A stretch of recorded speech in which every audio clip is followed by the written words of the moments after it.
Talk to us about how much easier this initiative has become given the heightened focus on this issue really just in the last year. Yeah, there's been a great drumbeat of interest and movement across the industry for diversifying the boardroom. And it really started, I guess, with Goldman Sachs CEO pushing for changes in terms of the types of companies that they would take public because they saw the economic benefit of diverse boards in terms of IPO performance. It was followed up with California legislation, recent moves by NASDAQ and promotion, and just the general heightened interest and awareness of the economic benefits of having diverse boards, which tend to outperform their non-diverse counterparts. Talk to me about the companies coming to you asking, what are they demanding in terms of talent? Yeah, the demand for talent has just skyrocketed. Obviously, savvy CEOs know that having a diverse boardroom and great independent board members can help accelerate the success of their organizations.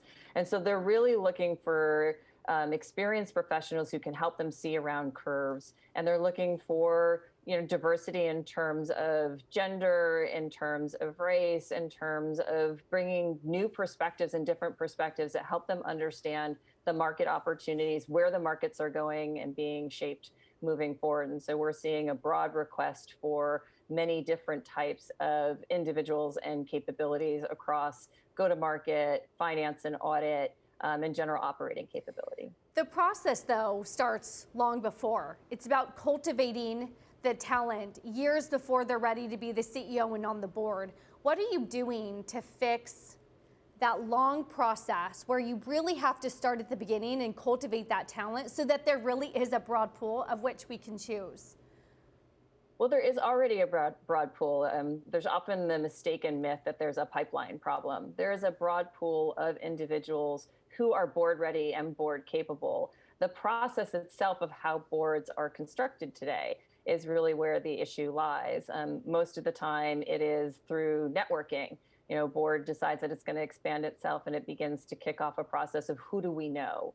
And the fact is that they just don't know the talent that they want to access. And so there's not an existence of we have to build and groom, but we should continue to do that. But there's a plethora of board ready talent for women, for Black individuals, for Latin individuals that are ready to serve on boards and capable of delivering value today. So we shouldn't fool ourselves into thinking that there's a pipeline problem so much as a network access problem. Yeah, I love that. And thank you for the clarification there. Pam, I think you brought up a really good point about the pure financial performance of boards that are diverse do better.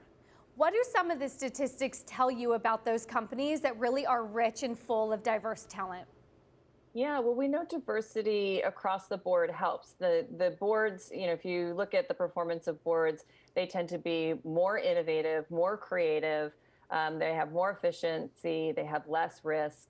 And we know that actually that trickles down into the teams themselves. So we know that diverse teams of companies also tend to outperform their counterparts on the Creativity and Innovation Index, but also they tend to exit faster, 1 year faster than their all kind of male counterparts. And so we really want to be making sure that we're focusing on the economic benefits of diversity. There's plenty of evidence that it exists, actually, kind of we call it the tsunami of evidence that exists for board diversity and diversity in organizations themselves. There was some concern that there was a lot of talk and not a lot of follow through. Which sectors are doing the best job of committing to their words? Yeah, I don't know that it's sector specific. We actually have placed individuals at 5 different companies. They range from enterprise organizations to consumer organizations. It's really about the leadership and the commitment of the leadership to recognizing the benefits of diversity in terms of creativity, innovation, and performance. And so it's really about who is leaning in and recognizing and wants to take advantage of this first mover benefit from getting more diverse boards. If we want to, let's say, mirror society, right, 50-50 men, women, just as an example to pull from, what is a realistic timeline that you see in which we can get there? Yeah, there's, the statistics for representation on private boards is pretty dismal. 60% of private boards don't have a single female, and the representation of women on boards in general is hovering, and private boards in general is hovering around 7%. So we have a lot of work to do here.